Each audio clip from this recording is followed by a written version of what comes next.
السلام علیکم ناظرین۔ میرا شوہر کوئلے سے بھی زیادہ کالا تھا جبکہ میں بہت خوبصورت تھی۔ مجھے اپنے شوہر سے نفرت تھی اور اسی وجہ سے میں اس کا بچہ جنم نہیں دینا چاہتی تھی، جبکہ میرا شوہر روز میرے لیے ڈھیروں پھل فروٹ لاتا تاکہ اس کا صحت مند بچہ پیدا کر سکوں، جبکہ اس کا بچہ پیدا ہی نہیں کرنا چاہتی تھی، حالانکہ میری ڈیلیوری کے دن بہت نزدیک تھے۔ یوں ایک دن میں جان بوجھ کر پسلی تاکہ بچہ ضائع ہو جائے۔ جو ہی مجھے تیز درد شروع ہوا تو شوہر مجھے فوراً ڈاکٹر کے پاس لے گیا۔ کچھ دیر بعد مجھے ہوش آیا تو یہ دیکھ کر روح لرز گئی کہ میرا شوہر گود میں مردہ بچے اٹھائے ہوئے ہاسپٹل میں مٹھائی بانٹ رہا ہے، اور جب میرے پاس آیا تو اس نے مجھے ایسی چیز دکھائی کہ میرے پیروں تلے زمین نکل گئی، کیونکہ میں جب ہوش میں آئی تھی تو ہاسپٹل کے بیڈ پر بے سدھ لیٹی ہوئی تھی۔ مجھے نرس نے افسردگی سے بتایا، ہم آپ کا بچہ نہیں بچا پائے۔ یہ خبر سن کر ایک لمحے کے لیے میرے دل میں کچھ ہوا، جیسے میرے جسم سے کسی نے روح جدا کر دی۔ میں نے خالی نظریں ارد گرد دوڑائیں تو مجھے تنویر نظر آیا۔ اس نے گود میں مردہ بچے کو اٹھایا ہوا وہ پورے ہاسپٹل میں مٹھائی بانٹ رہا تھا۔ مجھے ہوش میں دیکھ کر وہ بھاگ کر میری جانب آیا اور بولا، مبارک ہو رمشا، تم نے بیٹے کو جنم دیا ہے مگر یہ مر گیا، لیکن کوئی بات نہیں، میں اس کو اپنے پاس رکھوں گا، یہ میرا بیٹا ہے، میں اس کو دفن نہیں کروں گا۔ تنویر کی بات سن کر ایک دم سے میرا دل بیٹھ گیا۔ اس نے مجھے بچے کی شکل دکھائی، وہ ہو بہو میری کاپی تھا، سرخ اور سفید رنگت، پیاری سی ناک، چھوٹے چھوٹے ہونٹ۔ ایک دم سے میرے دل سے ڈھیروں بوجھ پڑ گیا اور میں پھوٹ پھوٹ کر رو دی۔ تنویر بھی رونے لگا، لیکن وہ بولا، رمشا رونے کی ضرورت نہیں، یہ میرا بیٹا ہے، یہ ہمارے گھر جائے گا، ہمارے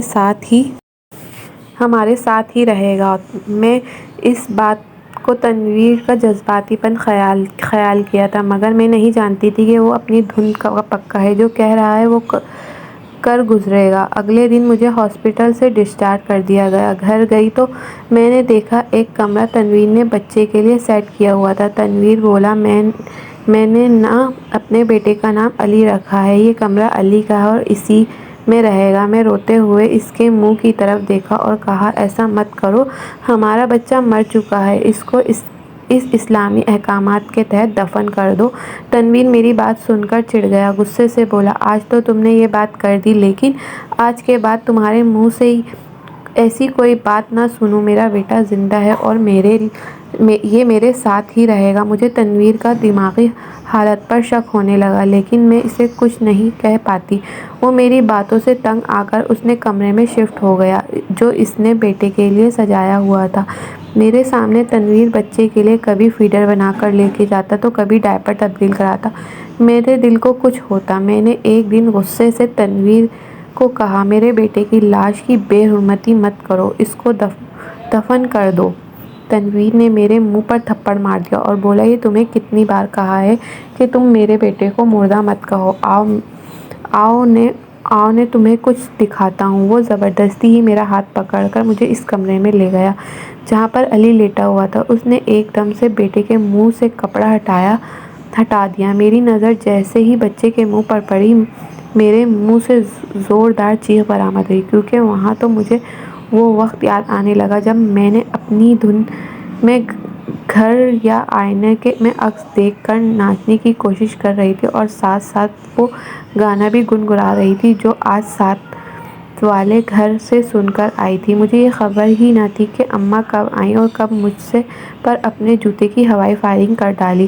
اماں کا نشانہ بڑا پکا تھا، میری کمر پر دبک کر کے جوتا لگا اور میں درد سے بلبلا اٹھی۔ اماں نے مجھے بڑے کراٹے تیوروں سے گھورتی ہوئی بولیں، آج آنے دو مولوی صاحب کو، تمہاری یہ ڈانٹ پھر ڈھیلے گہنے پڑ گئے۔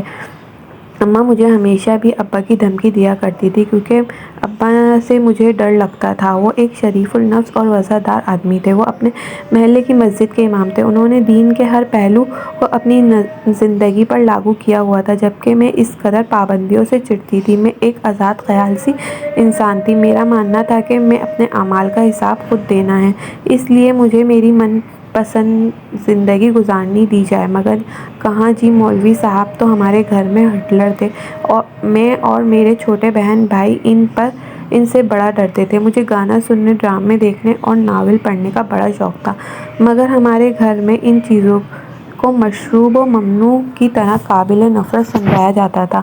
مگر میں کہاں کسی اور کے کہنے میں تھی، اپنی سہیلیوں سے ان کے ناول ادھار لے کر کتابوں میں چھپا کر پڑھتی تھی۔ ناول میں جب کسی رازدار، قلندر شیو اور گہری آنکھوں والے ہیرو کا ذکر ہوتا تو میرا دل دھڑک اٹھتا۔ میں نے زمانے والوں سے چھپ کر بہت سے خواب اپنی پلکوں پر تلے سجا رکھے تھے۔ میں امید سے تھی کہ ایک نہ ایک دن مجھے میرے ناولوں کے ہیرو جیسا لڑکا بیانے آ جائے گا، پھر اس کے بعد میری زندگی سکھ کے سکھ ہو گئی۔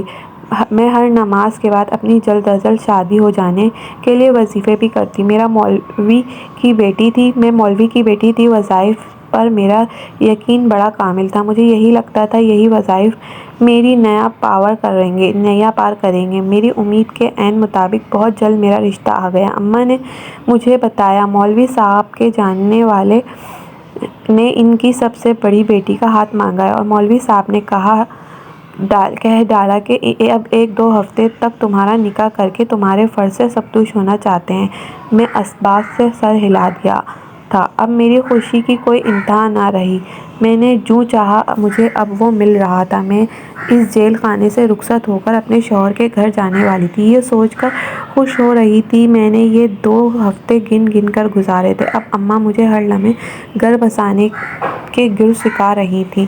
ایک بار تو اماں نے میرے ساتھ ہاتھ جوڑ کر کہا، میرے بندے ہاتھ دیکھ رمشا، اپنے سسرال میں اچھا وقت گزارنا، کہیں ایسا نہ ہو کہ تمہاری وجہ سے میری تربیت پر سوال اٹھے اور میں مولوی صاحب آنکھ ملانے کے قابل نہ رہوں۔ میں اماں کو بڑی تسلیاں دیتی۔ آخر کار میرا نکاح کا دن آ گیا۔ میرے ابا کے وسائل بہت محدود تھے، اس لیے انہوں نے زیادہ باراتی مدعو نہیں کیے تھے۔ یوں بڑی سادگی سے میں رخصت ہو کر اپنے شوہر کے گھر آ گئی۔ یہ گھر بہت عالی شان تھا۔ اس گھر سے میرے ابا کے گھر جتنے 10 مکان نکل سکتے تھے۔ پھر مجھے کمرے میں لے جا کر بٹھا دیا گیا۔ کچھ لمحوں میں سر جھکا کر بیٹھی رہی، پھر کمرہ دیکھنے کی خواہش میں سر اٹھانے لگی تو میں نے جلدی سے گھونگھٹ اپنے چہرے سے اٹھا کر کمرہ دیکھا تو میری آنکھیں پھٹی کی پھٹی رہ گئیں۔ اس قدر خوبصورت کمرے کی مجھے امید نہیں تھی۔ پھر مجھے کمرے کے باہر سے کھٹ پٹ کی آواز آنے لگی تو میں نے گھونگھٹ چہرے پر گرا لیا تھا۔ چند منٹ بعد ہی میرا دولہا کمرے میں داخل ہوا اور وہ قدم قدم چلتے ہوئے میرے پاس آ کر بیٹھ گیا۔ مسکرانے لگی۔ میرے شوہر نے میرا گھونگھٹ اٹھایا تو میری نظریں نیچے کیے بیٹھی رہی تھی۔ پھر اس نے ہیرے کی انگوٹھی میرے سامنے رکھ دی اور میں ٹھٹک گئی تھی۔ ہیرے کی انگوٹھی دیکھ کر، نیا سیاہ ہاتھ دیکھ کر میں نے جلد سے جلد اپنی نظریں اپنے سامنے بیٹھے شخص کے چہرے پر ڈالی تو دنگ رہ گئی۔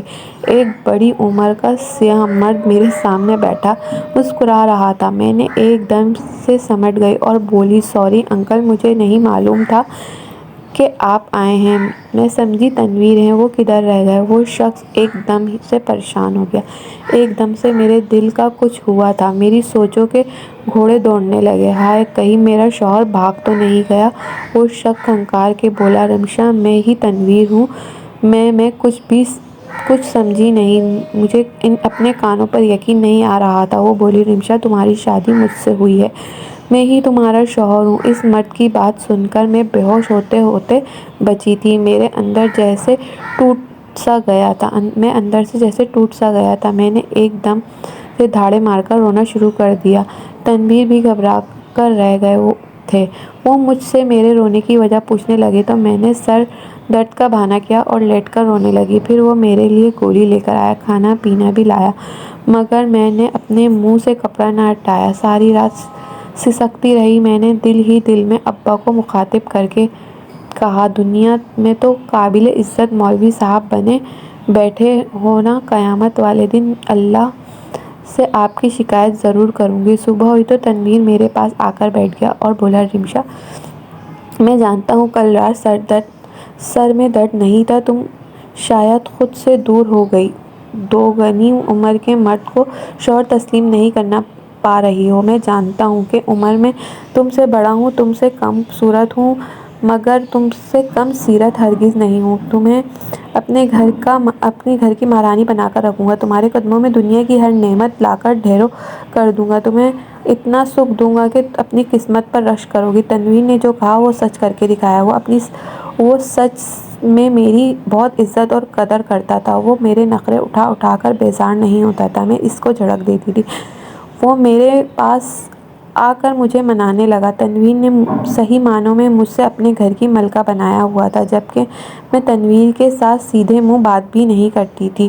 وہ مجھ سے کوئی سوال نہیں کرتا تھا تو میں اس کو کڑوا سا جواب دے دیتی تاکہ وہ دوبارہ اس کی ہمت مجھ سے بات کرنے کی نہ ہو، لیکن پھر بھی وہ بہت مستقل مزاج تھا۔ تنویر مجھ سے اکثر کہا تھا کہ تم یہاں وہاں جایا کرو تاکہ تمہارا ماحول تبدیل ہو، لیکن اپنی زندگی سے اس قدر بیزار ہو چکی تھی کہ کسی کے ساتھ سامنا کرنے کو جی ہی نہیں چاہتا تھا۔ میں اب ٹی وی بھی نہیں دیکھتی تھی، رسالہ پڑھنا بھی چھوڑ دیا تھا۔ میں نے کتنے حسین خواب دیکھے تھے اور اب ان کتنی بھیانک تعبیر ہوئی، لیکن پھر زیادہ دن مجھ سے گھر میں بھی نہیں رہا گیا، کیونکہ میں یہاں وہاں گھومنے پھرنے والی مست ماحول لڑکی تھی۔ گھر کی تنہائی سے میں اکتا کر اپنی پڑوسن کے گھر چلی گئی۔ ان کے گھر ہمارے گھر جیسا خوبصورت نہیں تھا، وہ حیثیت میں مجھ سے کم ہی تھے، لیکن میرے پڑوسن کی بیٹی میری ہم عمر نکلی، اس لیے میں اس کے ساتھ بیٹھ کر بات چیت کرنے لگی۔ وہ خاصی خوش گفتار لڑکی تھی، اس سے بات کر کے ایک دم سے ہلکی پھلکی ہو گئی۔ میں اس لڑکی کی کمپنی سے کافی متاثر ہوئی، اس لیے میں نے ایمن کے ساتھ دوستی کر لی۔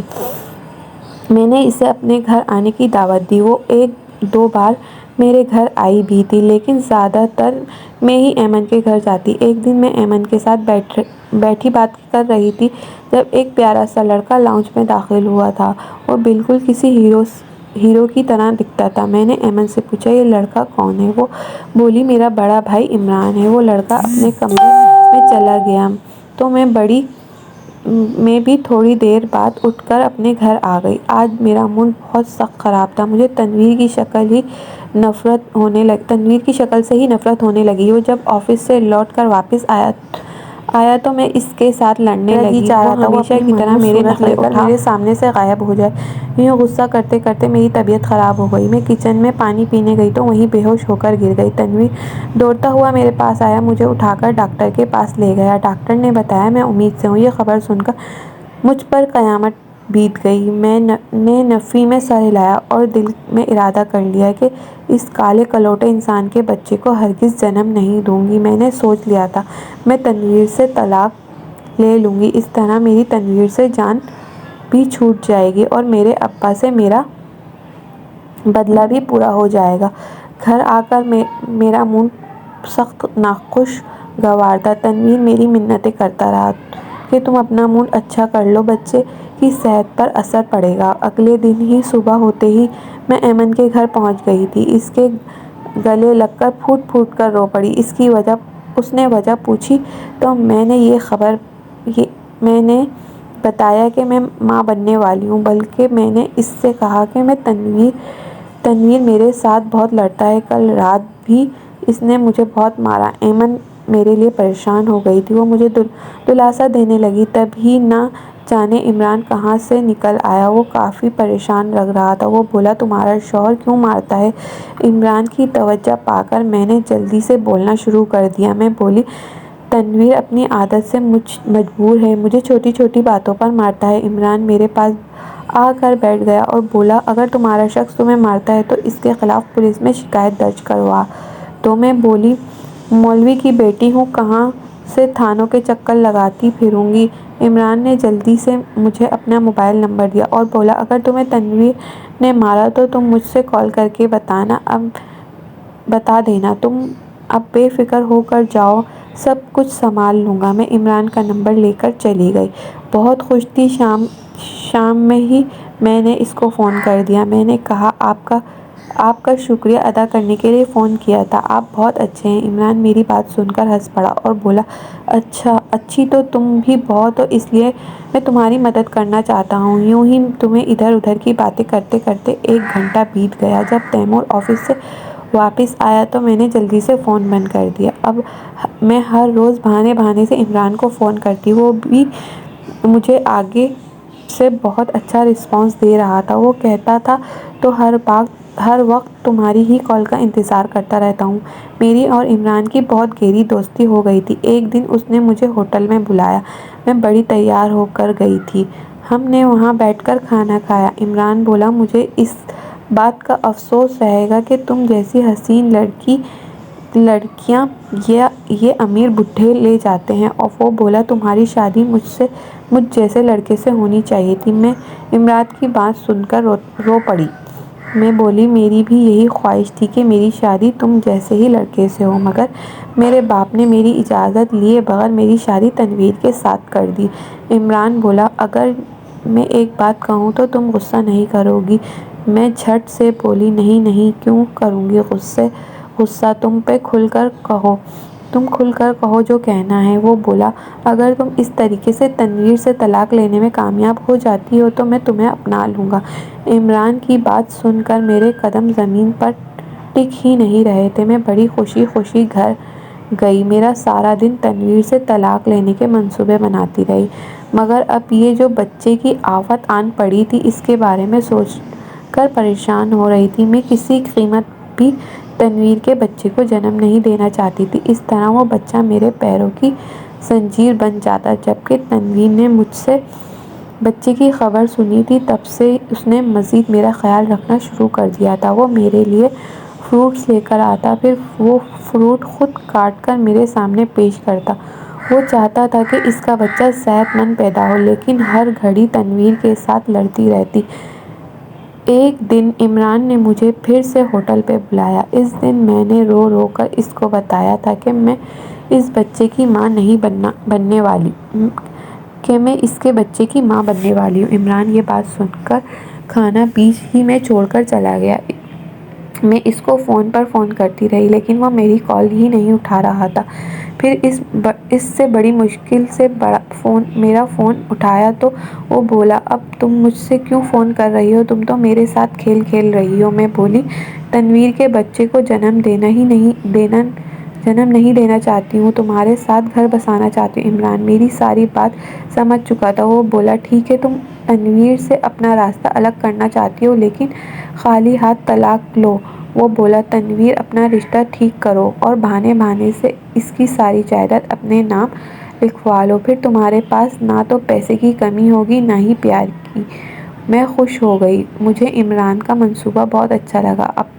اب میں نے عمران کی ہدایت پر عمل کرتے ہوئے تنویر کے ساتھ اپنے رشتے کو بہتر کر لیا۔ اب میں نے اس کے ساتھ لڑنا جھگڑنا چھوڑ دیا۔ وہ جیسے کہتا ویسے ہی کرتی۔ تنویر بھی بہت خوش تھا۔ وہ سوچ رہا تھا کہ شاید میں بچے کی وجہ سے بدل گئی ہوں۔ اب میں کہتی، تنویر تم مجھ سے کتنی محبت کرتے ہو؟ وہ مسکرا کر کہتا، تم سے بہت زیادہ محبت کرتا ہوں۔ تو میں کہتی، اس محبت کا ثبوت چاہیے۔ وہ بولتا، کیسا ثبوت؟ میں کہتی، تم اپنی ساری جائیداد میرے نام لکھ دو، یہی تمہاری محبت کا ثبوت ہے۔ تنویر نے میری بات مان لی اور ساری جائیداد میرے نام کر دی۔ اب میں بہت خوش رہنے لگی، لیکن بچے کی ٹینشن کی وجہ سے ابھی بھی ستائے جا رہی تھی۔ میری ڈیلیوری میں بھی بہت کم دن رہ گئے تھے۔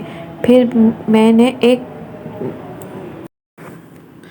ناٹک کیا کہ میں خود کو جان بوجھ کر سیڑھیوں سے گرا لیا۔ میری حالت بہت بگڑ گئی تھی، مجھے جگہ جگہ چوٹیں آئی تھیں، پھر میں بے ہوش ہو گئی تھی۔ جب ہوش میں آئی تو ہاسپٹل کے بیڈ پر بے سدھ لیٹی ہوئی تھی۔ مجھے نرس نے افسردگی سے بچے کہ ہم آپ کے بچے کو نہیں بچا پائے، یہ خبر سن کر ایک لمحے کے لیے میرے دل میں کچھ ہوا تھا، جیسے میرے جسم سے کسی نے روح جدا کر دی ہو۔ میں نے خالی نظریں ارد گرد دوڑائیں تو مجھے تنویر نظر آیا۔ اس نے گود میں مردہ بچہ پکڑا تنویر نظر آیا۔ اس نے گود میں مردہ بچے کو پکڑا تھا اور پورے ہاسپٹل میں مٹھائی بانٹ رہا تھا۔ اس ساری صورتحال سے بہت گھبرائی تھی تنویر۔ وہ مردہ بچہ گھر میں بھی لے آیا تھا۔ اس نے بچے کے ساتھ رکھتا، اس کے کپڑے بدلتا، اس کے لیے فیڈر بناتا، اس کا ڈائپر تک تبدیل کرتا، مگر مجھ میں اس بچے کی شکل دیکھنے کی ہمت نہیں تھی۔ میرے بچے کی پیدائش کو 7 دن ہو گئے تھے، یعنی تنویر 7 دنوں سے مردہ بچہ لیے پھر رہا تھا۔ مجھے حیرت ہو رہی تھی، ابھی تک بچے کی لاش گلنا سڑنا شروع کیوں نہیں ہوئی؟ میں یہ سب دیکھ کر ذہنی اذیت میں مبتلا تھی۔ میں نے عمران کو فون کر کے کہا، تمہارے ساتھ نیا گھر بسانا چاہتی ہوں۔ وہ بولا، ٹھیک ہے، تم سارے زیورات اور جائیداد کے کاغذات لے کر بس اسٹیشن پر پہنچ جانا۔ میں اپنا سارا سامان پیک کر لیا تھا۔ میرے پاس زیادہ تر ہیرے کے ہی زیورات تھے۔ وہ سب چیزیں بیگ میں ڈال کر میں دوپہر 3 بجے بس اسٹیشن پہنچی تھی۔ عمران میرا انتظار میں ہی کھڑا تھا۔ وہ مجھے دیکھ کر بہت خوش ہو گیا۔ اس نے آگے بڑھ کر جلدی سے میرے ہاتھ سے بیگ تھاما اور مجھے یہاں بینچ پر بٹھا کر خود ٹکٹیں لینے چلا گیا۔ میں اسٹیشن پر بیٹھی رہی، عمران کا انتظار کرتی رہی، مگر وہ لوٹ کر نہیں آیا تھا، یہاں تک کہ بس اسٹیشن پر موجود تمام بسیں جا چکی تھیں۔ اب میرا ماتھا ٹھٹکایا اور میں نے عمران کو کال کی تو اس کا نمبر بند جا رہا تھا۔ مجھے اسٹیشن پر بیٹھے بڑی دیر ہو گئی تھی تو میں نے اٹھ کر گھر کی طرف چل دی۔ میں نے ٹیکسی عمران کے گھر کے باہر رکوائی، لیکن ان کے گیٹ کے باہر لگا بڑا سا تالا میرے منہ چڑھا رہا تھا۔ میں اسے دیکھ کر دنگ رہ گئی۔ عمران کے گھر کے پاس ہی ایک ضعیف آدمی بھی کھڑے تھے۔ میں بولی، انکل آپ کون ہیں؟ وہ بولا، بیٹا ہم نے مکان خرید لیا۔ یہاں کا مالک عمران تھا۔ اس نے مجھے بتایا تھا کہ ان کی لاٹری لگ گئی، اس لیے وہ یہ گھر فروخت کر کے کراچی شفٹ ہو گئے ہیں۔ میرے تو ارد گرد ہر چیز گھومنے لگی۔ میں نے دیوار کا سہارا لے کر گھر پہنچی تو تنویر کو گھر میں ہی پایا۔ میں نے غصے سے تنویر کو کہا، میرے بیٹے کی لاش کی بے حرمتی مت کرو، اس کو دفن کرو۔ تنویر نے میرے منہ پر تھپڑ مار دیا اور بولا، میں نے تمہیں کتنی بار کہا تھا تم میرے بیٹے کو مردہ مت کہو، میں تمہیں کچھ دکھاتا ہوں۔ وہ زبردستی میرا ہاتھ پکڑ کر مجھے اس کمرے میں لے گیا جہاں پر علی لیٹا ہوا تھا۔ میں نے ایک دم سے علی کے منہ سے کپڑا ہٹا دیا۔ میری نظریں جیسے ہی اس بچے کے منہ پر پڑی، میرے منہ سے دل زور سے چیخ برآمد ہوئی، کیونکہ وہاں تو ایک گڈھا پڑا ہوا تھا۔ اس کے گڈھے کے منہ پر علی کی تصویر لگا رہی تھی۔ میں ایک دم سے پھوٹ پھوٹ کر رو دی۔ تنویر بولا، تمہیں میرے بچے کو قتل کرتے ہوئے ذرا دکھ نہیں ہوا تھا کیا؟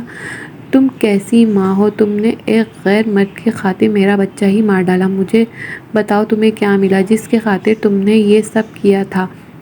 اور یہ تمہیں بس اسٹیشن پہ بے یار و مددگار چھوڑ کر فرار نہیں ہو گیا؟ مجھے حیرت کا شدید جھٹکا لگا۔ تو کیا تنویر میری ساری سرگرمیوں سے واقف تھا؟ میں تنویر کے قدموں میں گر کر رونے لگی۔ میں نے اسے ہاتھ جوڑ کر معافی مانگی اور کہا، تمہاری ساری جائیداد وہ لے کر بھاگ گیا ہے۔ تنویر بولا، میں جانتا ہوں تم مجھ سے چھپ چھپ کر عمران سے ملا کرتی تھی، اس کی خاطر تم نے میرے بچے کو موت کے گھاٹ اتار دیا، اس کی خاطر تم نے مجھ سے جائیداد مانگی۔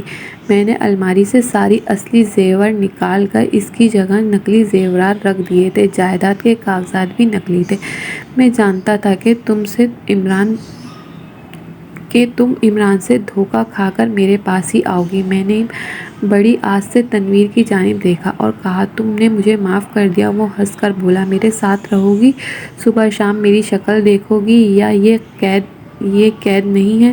تم نے میرے بچے کو مارا ہے، رمشا تمہیں میں عمر قید کی سزا سناتا ہوں۔ تنویر چلا گیا۔ میں پھوٹ پھوٹ کر رونے لگی۔